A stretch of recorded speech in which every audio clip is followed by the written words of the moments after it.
Hello everyone, কেমন আছেন সবাই? আমি বুশরা, আপনাদের স্বাগত জানাচ্ছি আমার চ্যানেলের অন্য আরেকটি উইকলি ভ্লগে। এই সপ্তাহটাতে মূলত আমি বেশি রান্নাবান্না করেছি, কারণ আমি একটা ইফতার হোস্ট করেছিলাম যেটার কিছু প্রিপারেশন ছিল। বাকি পুরো সপ্তাহের ইফতার নিয়ে আমার আজকের ভ্লগ।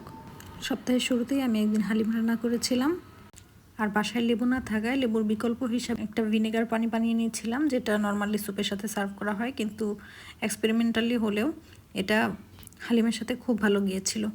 অল্প অল্প করে কাঁচামরিচ, লবণ, সয়া সস আর ভিনেগার দিয়ে একটা মিশ্রণ তৈরি করা হয়, আর সেটাকে পাতলা করা হয় পানি দিয়ে, তাহলে ওই মিশ্রণটা তৈরি। আর এই সপ্তাহে আমি আরেকটা কাজ করেছিলাম, সেটা হচ্ছে আমি দুটো পেন্টিং করেছি। অনেক দিন পর করলাম। এই যে বাবলটা এবার করেছি, আর এই ফেয়ারি লাইটের পিকচারটা। আর দেখা যায় যখন কাউকে দাওয়াত করা হয়, স্পেশালি ইফতারের দাওয়াত, সময়ের মধ্যে খাবার সার্ভ করার একটা বিষয় থাকে, আর সেজন্য একদিনে সব কিছু রান্না করতে গেলে একটা তাড়াহুড়ো হয়ে যায়। তো সেজন্য আমি আগেই কিছু প্রিপারেশন নিয়ে রেখেছিলাম। যেমন এখানে অনেকগুলো আলুর চপ দেখতে পাচ্ছেন, আমি একদম আলুর চপ বানিয়ে ব্রেড ক্রাম্বিং করে ডিপ ফ্রিজে সংরক্ষণ করেছিলাম। আর এখানে বেশ কিছু মুরগির কিমা রান্না করে রেখেছি। আর মেহমানরা আসার আগের দিনেই আমি একটু কোরআন তেলাওয়াত ছেড়ে কাজে গিয়ে রাখছিলাম, যেমন ছোলা ভিজাচ্ছিলাম, যেহেতু পরের দিন একটু বেশি পরিমাণে ছোলা লাগবে। আর আমার আগে সেদ্ধ করা ছোলাগুলো মোটামুটি শেষ হয়ে গেছে, এখন ভিজালাম, রাতের বেলায় সিদ্ধ করে রাখবো ইনশাল্লাহ।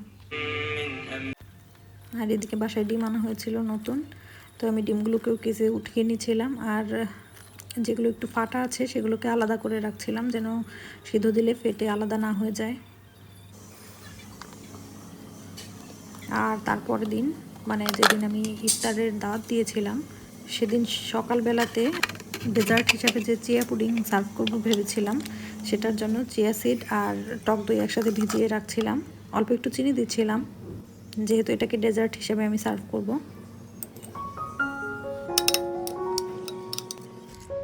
টক দইটা আগের দিনে নেই, টিপে রাখা হয়েছিল, তাই অল্প একটু বরফ ধরে গেছে, কিন্তু অসুবিধা নেই।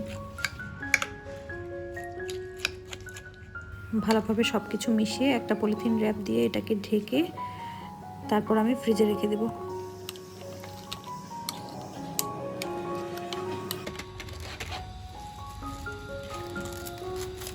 ইফতারের আগে বের করে তারপর কী করব সেটা দেখাবো। এদিকে সকাল সকাল ছোলাও রান্না করে ফেলেছি, আর যা বাসন কোসন প্রয়োজন সেটাও বের করে ফেলেছি। আর রান্না করে নিয়েছিলাম একটু চিকেন খিচুড়ি, ইফতারের পর একটু ভারী কিছু খাওয়ার জন্য। তো আমি কিভাবে চিকেন খিচুড়ি রান্না করি সেই রেসিপিটা আমি অন্য একদিন শেয়ার করে দেবো। আজকে তাড়াহুড়ো হয়ে যাবে আর ভিডিওটা অনেক বড় হয়ে যাবে, তাই আর দেখালাম না।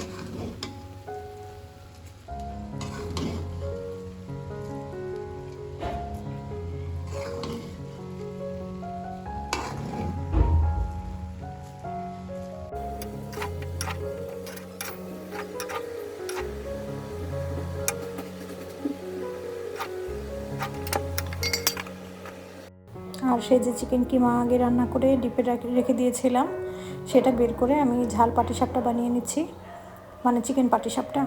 তো ঝাল যেহেতু বানাবো, তাই ব্যাটারে একটুখানি হলুদ দিয়েছি যেন দেখতে সুন্দর লাগে। আর রান্না করা মুরগিটা আবার একটু গরম করে নিয়ে তারপর এভাবে ফোল্ড করে রেখে দিচ্ছি। এভাবে বেশ কিছু আমি বানিয়ে নিয়েছি। এগুলো আজকে খাওয়ার পরও বেশ কয়েকদিন ভালো থাকবে, এবং পরবর্তী ইফতারগুলোতে আমি খেতে পারবো। আর এদিকে আরেকটা টক দই খুলে নিয়েছি 1/2 কেজি। আর আগে যে ধনিয়া পাতার চাটনি বানিয়ে রেখেছিলাম, কাঁচামরিচ, ধনিয়া পাতা আর লবণ দিয়ে পেস্ট করে, সেটার সাথে কিছুটা বোরহানির মশলা অ্যাড করে দিলাম। এগুলো আমার ঘরে বানানো বোরহানির মশলার সাথে কিছুটা চিনি আর বিট লবণ, এগুলো সব কিছু দিয়ে একসাথে ভালোভাবে ঘেটে নিচ্ছি। এটাকে ব্লেন্ড করা যাবে না, এটাকে হ্যান্ড হুইস্ক দিয়ে কিছুটা জাস্ট একসাথে মিক্স করে নেয় আর কি। আর শেষ মুহূর্তে আমি কিছুটা পানি অথবা কিছুটা স্প্রাইট অ্যাড করে দেবো, অথবা লেবুর রস। আর সব কিছু ফ্রিজে তুলে রেখে তারপর আমি আসলাম ঘরটা একটু মুছে নিতে। তো একটা মপ দিয়ে আমি ভালো করে মপিং করে নিচ্ছি। এটা মোটামুটি সব কিছু রেডি হয়ে যাওয়ার পরের। আর এরপরে যে আমার ভাজাগুলো ভাজতে হবে, ডেজার্টটা ভালো করে সার্ভ করতে হবে। আর সব ঘর মোছা হয়ে গেলে তারপর আমি একটা বেডশিট চেঞ্জ করে নিলাম আর গোসল করে নিজের জামাটাও চেঞ্জ করে নিয়েছি।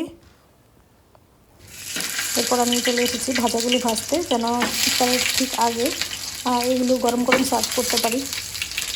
এখানে একটা কড়াইতে আমি বেশ কতগুলো পেঁয়াজু ভাজতে দিয়েছি, আর আরেকটা তাওয়াতে আমি আস্তে আস্তে অনেকগুলো আলুর চপ দিয়ে নিচ্ছি। ওই যে আলু চপগুলোর কথা মনে আছে আপনাদের? একটু আগেই দেখিয়েছিলাম যে ডিপ করে রেখেছি সেগুলো আগেই। আর এদিকে যে চিয়া পুডিংটা রেডি করছি, ওই চিয়া পুডিংয়ের জন্য আমি কিছু বাদাম কেটে নিচ্ছি, এগুলো রোস্টেড নাটস, আর খেজুরের বীজগুলো ছাড়িয়ে তারপর এগুলো কুচি করে কেটে নিচ্ছি। এটা খেতে যেমন মজার তেমন হেলদি।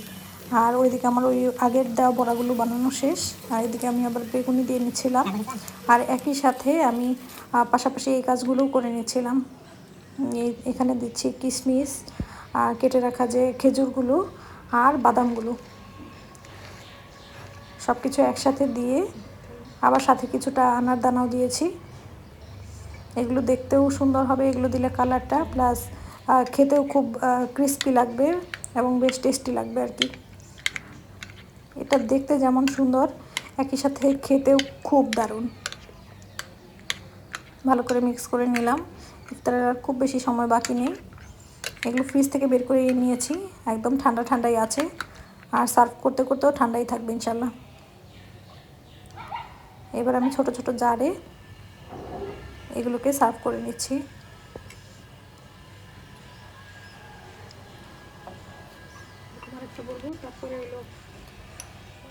আমি দুটো জারে নিয়ে প্রথমে সার্ভ করে দেখিয়ে দিচ্ছি, বাকিগুলো আমি তারপর করে নেব। আসলে তাড়াহুড়োর সময় সবগুলো যদি ভিডিও নিতে চাই তাহলে অনেক বেশি টাইম লেগে যায়, আর একটু কষ্টসাধ্যও হয়ে যায় বিষয়টা। তাই দেখা যায় যে সবগুলো একসাথে দেখানো হয় না, কিছুটা ভিডিওতে দেখিয়ে বাকিটা একা একাই দ্রুত হাতে করে নিতে হয়। এখানে উপরে কিছু নাট আর খেজুর, কিশমিশ আর হলো কিছু আনারের দানা ছড়িয়ে তার উপরে একটা করে পুদিনা পাতা বসিয়ে আমি সার্ভ করেছি। দেখতেই পাচ্ছেন কি অসাধারণ লাগছে দেখতে। আপনারা বাসায় কীভাবে চিয়া পুডিং খান আমাকে অবশ্যই জানাতে ভুলবেন না। আর এই রেসিপিটাও যদি আপনাদের ভালো লাগে তাহলে অবশ্যই বাসায় ট্রাই করবেন।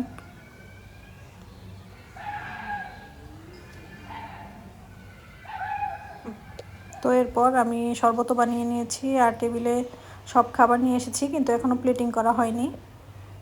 তার আগে আমি একটা ভিডিও করে রেখেছি।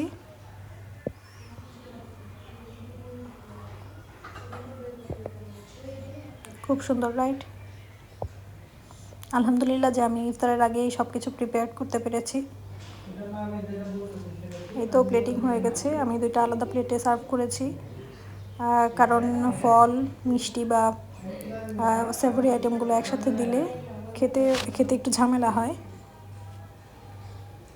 তো এই ছিল আমার ইফতারের আয়োজন। আর এরপরে যেহেতু আগে খিচুড়ি দেখিয়েছি, খিচুড়িটাও সার্ভ করেছিলাম ইফতারের বেশ কিছুক্ষণ পরে নামাজের আগে।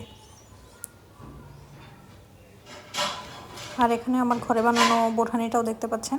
আমি মোটামুটি আজকে যা কিছু সার্ভ করেছি সব কিছু নিজে তৈরি করা। আর তারপর দিন আমার হাজব্যান্ড আবার একটা জায়গায় গিয়েছিল, সেখান থেকে আসার সময় সুন্দর কিছু মাটির জিনিসপত্র নিয়ে এসেছে, সেগুলোই আনপ্যাকিং করছি। আর আনপ্যাকিং করার সাথে সাথে আমার আজকের ভিডিওটা এই পর্যন্তই রাখছি। কেমন লাগলো জানাবেন, আর ভালো লাগলে লাইক, কমেন্ট, শেয়ার করে পাশে থাকবেন। সবাই ভালো থাকবেন, সুস্থ থাকবেন, আর আমার পরবর্তী ভিডিও দেখার আমন্ত্রণ রইল।